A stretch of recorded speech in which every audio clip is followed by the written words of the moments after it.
Hello दोस्तों। हमारे Indian घरों में जो ये परंपरा है ना कि जब भी बारिश हो तो हमें पकोड़े तो बनाने ही हैं। तो आज मैं आपके लिए ना एक ऐसी रेसिपी लेके आई हूँ जो इस परंपरा को तोड़ देगी।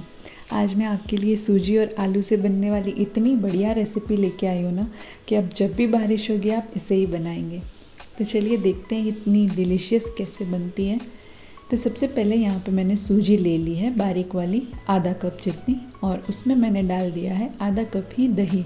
दही नॉर्मल यूज़ कर सकते हैं आप। और फिर इसे अच्छे से ना हम मिला लेंगे और मिला के हमें इसे ना 10 मिनट के लिए रेस्ट दे देना है, जिससे कि सूजी अच्छे से सोक होके फूल जाएगी। उसके बाद हम इसे एक बाउल में ट्रांसफ़र कर लेंगे जिसमें हमें ना आटा गूंथना है। तो बड़े बाउल में हम इसे ले लेंगे और उसके बाद हम इसमें डालेंगे आधा कप जितना बॉईल और मैश किया हुआ आलू। एक बड़े आलू को मैंने बॉईल करके मैश कर दिया है। और साथ ही इसमें मैं डाल रही हूँ एक मिर्ची और हरा धनिया बारीक काट के, और एक छोटा चम्मच जीरा। साथ ही यहाँ पे मैं 1.5 कटोरी जितना इसमें डाल रही हूँ गेहूँ का आटा, और नमक स्वाद के अनुसार हम इसमें डाल देंगे।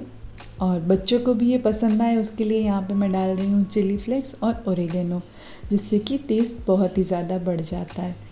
तो अब इन सारे इंग्रेडिएंट्स को हम अच्छे से कंबाइन कर लेंगे। यहाँ पे मैं फ़िलहाल पानी नहीं डाल रही हूँ, ऐसे ही काफ़ी कड़क सा स्ट्रक्चर हम बना लेंगे आटे का। और उसके बाद हमें ज़रूरत लगे ना, थोड़ा ड्राई लग रहा है ये, तो एकदम थोड़ा सा, बहुत ही थोड़ा सा मैं इसमें पानी डाल रही हूँ।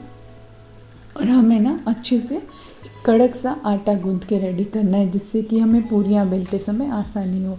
पूरियों का या पराठे का जो आटा होता है ना, थोड़ा सा हार्ड, उस तरह से।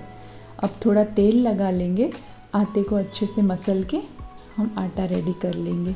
आटा कड़क होना चाहिए, ये बहुत ज़रूरी है, नहीं तो पूरियाँ अच्छे से नहीं बेलेंगी। और बस आटा अच्छे से गूंथने के बाद इसे हम 5 से 7 मिनट के लिए ढक देंगे।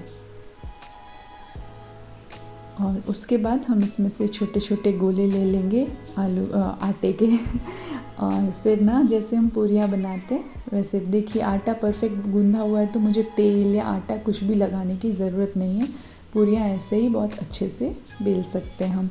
लेकिन अगर आपको परेशानी आ रही है तो आप ना थोड़ा सा इस तरह से सूखा आटा लगा के भी पूरियों को बेल सकते हैं, या फिर थोड़ा सा तेल भी आप लगाएंगे ना तो ईज़िली आप अच्छे से पूरियाँ बेल पाएंगे। कितनी कलरफुल लग रही है ना ये पूरियाँ। और तेल यहाँ पे गरम करने रख दिया था मैंने। तो जब तेल अच्छे से गरम हो जाए ना, तब हम इसमें पूरी डालेंगे और फ्राई कर लेंगे। आप एक साथ 2-3 पूरियाँ भी फ्राई कर सकते हैं, पर मुझे फ़िलहाल सिर्फ वीडियो के लिए बनानी थी पूरियाँ। अभी कोई खाने वाला नहीं था, तो मैंने काफ़ी ज़्यादा पूरियाँ इस बार नहीं बनाई।